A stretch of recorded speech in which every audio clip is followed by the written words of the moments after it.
जान के मार दूंगा। मेरे जूनियर्स के साथ लाठी डंडों के साथ मारपीट करी। मुझे मानसिक तनाव दिया जा रहा है। इतना मानसिक तनाव दिया जा रहा है कि मेरा विधि व्यवसाय पूरा खत्म हो चुका है। मैं इतनी डरी हुई, इतनी भयभीत हूँ। अगर मैं अपना सुसाइड भी कर लूँ ना तो उसके जिम्मेदार ऋषिराज चौहान।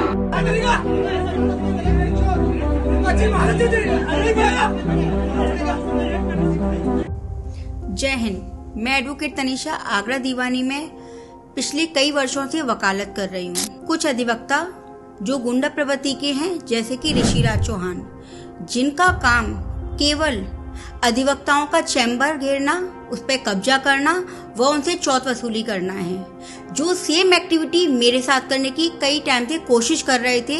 लेकिन मैं लड़ाई झगड़ा नहीं चाहती थी, इसीलिए मैं किसी प्रकार की कोई उनको रिप्लाई नहीं दे रही थी। वो मुझे बार बार बोल रहे थे कि तनीषा चैम्बर खाली करो या मुझे 20,000 रुपये प्रति माह दो, लेकिन मैंने उनकी बातों को इग्नोर किया। परंतु दिनांक 12/8/2025 उनका मेरे पास फोन आया कि तनीषा आपकी सीट पर सोनिया बैठेगी। मैंने उनसे पूछा कौन सोनिया? तो बोलते हैं मेरी बहन जैसी है। मैंने बोला ठीक है भैया, कोई बात नहीं, आज मैं आगरा में अवेलेबल नहीं हूँ, मैं मथुरा आई हुई हूँ, कल आके बात करती हूँ। लेकिन उन्होंने मेरी कोई बात नहीं सुनी और फोन कट कर दिया। मेरे बार बार फोन करने के बाद भी उन्होंने जब मेरा फोन रिसीव नहीं किया, तब मैंने उनको एक मैसेज ड्रॉप किया कि भैया कल बैठ के बात करती हैं। परंतु उन्होंने मेरे उस मैसेज को भी इग्नोर किया और अपने नाम का, सोनिया के नाम का बोर्ड मेरे चैम्बर पर टंगा दिया। जब लड़ाई शांत हो गई तो मैं न्यू आगरा थाना गई। वहां जाके मुझे जानकारी प्राप्त हुई कि थाना प्रभारी अवेलेबल नहीं है, वो किसी मीटिंग में गए हुए थे। वहां मुझे पुलिस प्रशासन ने बोला कि मैम कल आइए, आपकी FIR कल दर्ज हो जाएगी। दिनांक 14/8/2025 को मॉर्निंग में मैं न्यू आगरा थाना गई। वहां मैंने अपनी FIR दर्ज कराई और उस FIR में मैंने बोला कि ऋषिराज चौहान मुझे SC ST के झूठे मुकदमे में फंसाने की धमकी देके गए हैं। तब तो मुझे ज्ञात हुआ कि सोनिया करदम SC ST से बिलोंग करती हैं। दिनांक 13/8/2025 मैं दीवानी जाने के लिए रेडी हो रही थी, तभी मेरी जूनियर नंदिनी का फोन आया कि मैम ऋषिराज चौहान व उसके साथ उसके अन्य साथी मेरे चैम्बर पर आए हुए हैं लाठी डंडे लेकर। लाठी डंडे के नाम से मैं थोड़ी घबरा गई, तो मैंने अपनी माताजी से बोला कि मम्मी वो गुंडा प्रवृत्ति का व्यक्ति है, आए दिन दीवानी में लाठी डंडों से वकीलों के साथ मारापीटी करते हैं, इसीलिए ऐसा करते हैं कि मम्मी आप भी मेरे साथ चलें। जिस कारण मैं अपनी माताजी को अपने साथ लेके गई और मैं यूनाइटेड बार एसोसिएशन की कार्यकारिणी हूँ, तो मैंने यूनाइटेड बार हेड सर को अनूप शर्मा जी को कॉल करके अपने चैम्बर पर बुलाया, क्योंकि मैं किसी भी प्रकार का कोई लड़ाई झगड़ा नहीं चाहती थी। मैंने ये सोचकर अपनी माताजी व सर को बुलाया कि वो उम्र दराज लोग हैं, एक मैच्योर फेस है, उनके साथ मीटिंग हो जाएगी तो जो भी सॉल्यूशन निकलेगा वो मेरे व ऋषि के लिए फ्रूटफुल ही होगा। परंतु ऋषिराज ने मेरे साथ हॉट टॉक करी, मेरी कोई बात नहीं सुनी, मेरे व मेरे जूनियर्स के साथ लाठी डंडों के साथ मारपीट करी, गाली गलौज करी, जिसकी वीडियो मेरे पास अवेलेबल है।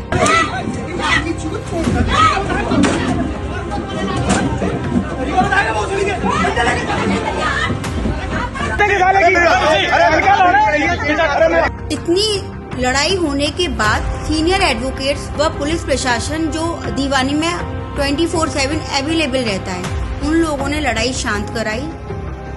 लड़ाई शांत कराने के बाद ऋषि मेरे को धमकी देके गया कि मैं तुझे SC ST के झूठे मुकदमे में फंसाऊंगा अगर तूने आज की घटना की FIR दर्ज कराई या किसी प्रकार की कोई भी कंप्लेंट करी तो।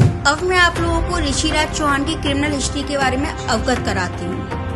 ऋषिराज चौहान के खिलाफ न जाने कितनी FIR दर्ज है, न जाने कितने थानों में। ऋषिराज चौहान का कहना एक ही है कि मेरे खिलाफ इतनी FIR है, एक तेरी और सही। ऋषिराज चौहान का कहना ये है कि मेरे फादर डबल मर्डर केस में आजीवन कारावास में है, मैं भी तेरा मर्डर करके चला जाऊंगा। जब उन्होंने मुझे धमकी दी, इसकी सूचना मैंने कमिश्नर साहब, पुलिस प्रशासन सबको दे रखी है। हालांकि ऋषिराज चौहान के खिलाफ जितनी भी FIR दर्ज है, उन सब में एक ही बात बोली गई है, लाठी डंडों से मारपीट, पैसों की डिमांड, जान से मार दूंगा। मेरे father already double murder case में आजीवन कारावास में। हर किसी ने सिर्फ यही बात बोली है। दिनांक 15/8/2025 को जब मैं दीवानी में एंटर करी, अपने चैम्बर पर गई, तब मैंने देखा कि मेरे नाम पर, मेरी टेबल पर मेरा नाम डला हुआ था, मेरा नेम बोर्ड टंगा हुआ था। नेम बोर्ड को हटा के फेंक दिया गया। वह मेरे नाम पर काले पेंट से कालीन पोत दी गई और वहां वॉल पर जाति सूचक शब्द लिख दिए गए। सोनिया कर्दम ने अपना नाम लिखा, जय भीम जय भारत लिखा। ये देखकर मतलब मैं इतनी ज्यादा परेशान हो गई। मैं यहाँ पर वकालत, लोगों की सहायता करने के लिए, लोगों को न्याय दिलाने के लिए आई, लेकिन मेरे साथ ये क्या स्टार्ट हो गया। मेरे नाम पर कालीन पोती गई। मुझे ऐसा लग रहा था मेरे चैम्बर पर या मेरे नाम पर नहीं, मेरे मुंह पर कालीन पोती गई है। अधिवक्ता एक ऑफिसर ऑफ द कोर्ट होता है, लोगों को न्याय दिलाता है, लेकिन यहाँ पर इस तरीके के अधिवक्ता, गुंडा प्रवृत्ति के अधिवक्ता शब्द को बदनाम कर रहे हैं, जो कि मेरे साथ भी हुआ। ऋषिराज चौहान ने वकालत की आड़ में चैम्बरों पे कब्जा करना, उनको सेल करना, इसी को अपना व्यापार बना रखा है। कई दिनों तक मेरे ऊपर दबाव बनाया गया कि मैं अपनी FIR वापस ले लूं, वह ऋषिराज को हर मंथ या हर साल पेमेंट दूं। जब मैंने उनकी इस बात को नहीं माना, तो ऋषिराज ने अपनी महिला अधिवक्ता साथी सोनिया कर्दम द्वारा मेरे ऊपर झूठा मुकदमा SC/ST का लगवा दिया। ऋषिराज के भय से कोई भी अधिवक्ता उसके खिलाफ जाता नहीं है और न उसके खिलाफ किसी प्रकार की कोई कंप्लेंट करता है। ऋषिराज चौहान व उसकी साथी सोनिया कर्दम द्वारा जो मेरे ऊपर झूठा SC/ST का मुकदमा दर्ज कराया गया है, उसकी जांच हरिपर्वत थाने ACP द्वारा चल रही है। वह चैम्बर की जांच ADJ फर्स्ट न्याय परिसर में चल रही है। ऋषिराज चौहान ने अपनी ही उम्र के न जाने कितने अधिवक्ता अपने गैंग में शामिल कर रखे हैं, जैसे कि नौशाद, शिवा, प्रतुल, अक्षय, सोनिया कर्दम वगैरह वगैरह, जिनकी जानकारी मुझे नहीं मालूम, जिनके नाम मुझे नहीं मालूम। ये सभी लोग आए दिन दीवानी में यही काम करते हैं, क्लाइंट्स के साथ मारापीटी, अधिवक्ताओं के साथ मारपीट। अगर कोई भी अधिवक्ता इनको समझाता है या ऐसा करने से रोकता है, तो ये उनके साथ भी यही काम करते हैं। इन लोगों ने अपना गैंग इस तरीके का बना रखा है, हर वक्त लाठी डंडे इनके हाथ में रहते हैं कि इनसे कोई भी सिंसियर एडवोकेट या सीनियर एडवोकेट इनकी इस बात को अपर लेवल तक पहुंचाना ही नहीं चाहता कि कहीं से अगर ऋषिराज को पता चल गया कि उसकी शिकायत फलाना अधिवक्ता ने की है, तो वो उसके साथ भी मारापीटी करेगा। जिसकी शिकायत मैंने ऋषिराज चौहान के सीनियर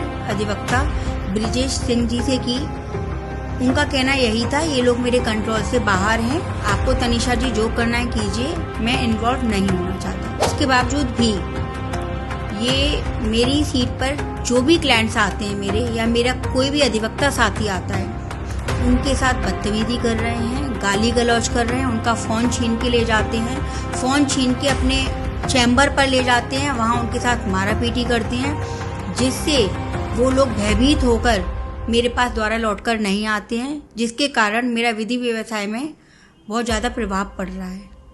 जांच पेंडिंग होने के बाद भी ये लोग सोशल मीडिया पर मेरा नाम लेके मेरी छवि खराब कर रही हैं, जो कि सेक्शन 499 एंड 500 ऑफ IPC में एक क्राइम है। सोशल मीडिया पर मेरा नाम इस तरीके से लिया जा रहा है, जिसकी जानकारी मैंने हरिपर्वत थाना ACP साहब को दे दी है। मुझे इतना मानसिक तनाव दिया जा रहा है कि मैं अपना विधि व्यवसाय अच्छे तरीके से नहीं कर पा रही हूँ। आज एक और वीडियो सोनिया कर्दम द्वारा सोशल मीडिया पे अपलोड की गई है, जिसमें वो बता रही हैं कि उनके टेबल चेयर मैंने तोड़े और वहां से गायब करवा दिए। आज उसने मेरी टेबल को चोरी कर लिया है और मेरी कुर्सी को तोड़ गई है। मैं कुर्सी और टेबल को ना ताला लगाकर छेद लगाकर जाती थी। तनीषा शर्मा ने मेरी टेबल को चोरी करके ले गई है। हालांकि मैं तो कल और आज अभी तक दीवानी गई भी नहीं हूँ, और अगर ऐसा है तो दीवानी परिसर में जगह जगह पे कैमरे लगे हुए हैं। पुलिस प्रशासन या न्यायिक प्रशासन दोनों इसकी जांच करवाएं। मैंने इस प्रकार की कोई भी एक्टिविटी नहीं की। ये सारी चीजें सिर्फ मेरे मेंटल हरासमेंट के लिए की जा रही है। मुझे मानसिक तनाव दिया जा रहा है, इतना मानसिक तनाव दिया जा रहा है कि मेरा विधि व्यवसाय पूरा खत्म हो चुका है। मैं दीवानी जाने में डरती हूँ। अगर मैं दीवानी जाती हूँ तो मैं अपने साथ किसी को लेके जाती हूँ, क्योंकि वो मेरे साथ किसी प्रकार का कोई हमला भी करवा सकते हैं। मैं नाम नहीं खोल सकती। मुझे जगह जगह से पता चलती है कि वो कुछ महिलाओं को का कलेक्शन करके मेरे साथ द्वारा से वो मारा पीटी वाली घटना करवाने की कोशिश में लगे हुए हैं। मैंने किसी प्रकार का कोई भी टेबल चेयर गायब नहीं करवाया, फिर भी झूठी वीडियो बना के अपलोड की गई है आज। हालांकि मेरा कोई टारगेट नहीं है कि मैं मीडिया में आके किसी विशेष व्यक्ति का नाम लूं या अपनी या सामने वाले व्यक्ति की एफआईआर के बारे में कोई भी बात सामने रखूं। मुझे मजबूर किया गया है आज कि मैं अपनी वीडियो बना के अपलोड करूं, क्योंकि मैंने जब सोनिया कर्दम ने पहली वीडियो बनाई उस टाइम पे पुलिस प्रशासन को इस चीज की जानकारी दी, तो पुलिस प्रशासन का कहना ये था कि मामला अभी चल रहा है। पुलिस प्रशासन अपनी तरीके से काम कर रही है। मुझे पूरा भरोसा है पुलिस प्रशासन पर कि वो जो भी फैक्ट होगा, जो भी निष्पक्ष जांच होगी, वो उसे करेंगे। ना वो सोनिया की किसी एफआईआर को या मेरी किसी एफआईआर बनाई हुई एफआईआर को देखेंगे, वो काम करेंगे एविडेंस पर। लेकिन मेरा मेंटल ट्रॉमा इतना किया जा रहा है कि मैं किसी प्रकार का कोई काम नहीं कर पा रही हूँ। मैं दीवानी में एंटर नहीं कर पा रही हूँ। मैं सिर्फ जाती हूँ, जो मेरा काम होता है उसे करके तुरंत आ जाती हूँ। मैं इतनी डरी हुई, इतनी भयभीत हूँ कि अगर मैं अपना सुसाइड भी कर लूँ ना, तो उसके जिम्मेदार ऋषिराज चौहान, सोनिया कर्दम, शिवा, नौशाद व इनके अन्य साथी होंगे, अक्षय, प्रतुल। इन सभी लोगों ने मिलके मुझे इतना परेशान कर रखा है कि आज मुझे आप सभी के सामने, कैमरे के सामने आकर अपनी परेशानी को रखना पड़ रहा है। मैं पुलिस प्रशासन के पास भी जाती हूँ। हालांकि वो सबों से मुझे उम्मीद है प्रशासन से कि वो निष्पक्ष जांच करेंगे, लेकिन जांच जब तक होगी तब तक शायद मेरी जिंदगी तबाह हो चुकी होगी। मैं आप सभी से निवेदन करती हूँ, मुझे आप सभी के सपोर्ट की जरूरत है। मेरे खिलाफ झूठी वीडियो बनाई जा रही हैं, झूठे मुकदमे दर्ज कराए जा रहे हैं, जान से मारने की धमकी दी जा रही है, दीवानी में एंटर नहीं करने दिया जा रहा है। और मैं खुद एक कानून की छात्रा हूँ। मैं किसी भी जाति सूचक शब्द को यूज करने से पहले इस चीज की जानकारी रखती हूँ कि मैं किसी के साथ जाति सूचक शब्द बोलूंगी तो ये मेरे खिलाफ क्रिमिनल एक्टिविटी बना दी जाएगी। सोनिया कर्दम ने अपनी एफआईआर में झूठ बोला कि मैंने उसको जान से मारने की कोशिश की या वगैरह वगैरह। क्या कोई दीवानी परिसर में एक अधिवक्ता दूसरी अधिवक्ता को जान से मारने की कोशिश कर सकता है, जो कि इतना बड़ा गैंग लेके चल रहा है? आप सभी से निवेदन है मेरा कि मुझे आप सबके सपोर्ट की जरूरत है और मुझे पुलिस प्रशासन पे पूरा भरोसा है। जय हिंद, जय भारत, सत्यमेव जयते।